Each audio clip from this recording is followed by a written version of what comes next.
جيت ريدي ويز مي، وانا مش عارفه معنى الكلمه بس بسمعهم يقولوا كده، وانا رايحه مشوار ومستعجله قوي. هحط معاكم ميك اب، وانا والله العظيم لا بعرف في الميك اب الالف من كوز الذره، ولا بعرف احط ميك اب. اخري احط كحل.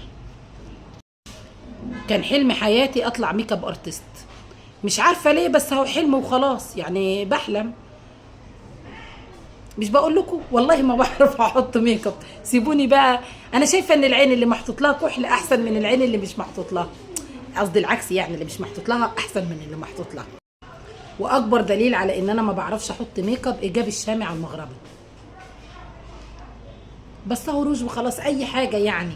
مش انا بقول لكم عينيا قبل الكحل احسن. بصوا المنظر، يا ساتر يا لطيف. المهم بقى، انا اساسا فاتحه الفيديو ده ليه؟ عارفين ليه؟ علشان اسالكم ايه رايكم في لفه الطرحه كده؟ ايه رايكم؟ للناس بقى اللي بتقعد تقول لي ما تعمليش الطرحه اسبانيش يا ام عمر، حرام والكلام ده كله. ايه رايكم في لفه الطرحه دي؟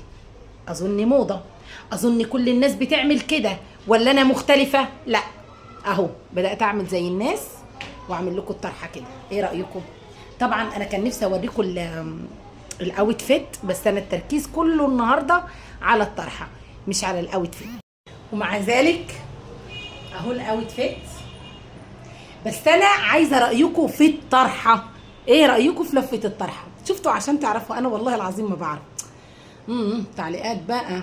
لا احنا انا هضمها شويه كده، ما تقلقوا. ايوه كده. ايه رايكم بقى في الطرحه بالشكل ده؟ على فكره نسيت اقول لكم، والله العظيم انا بحبكم، حتى الناس اللي بتكتب كومنتات سلبيه والله بحبكم في الله.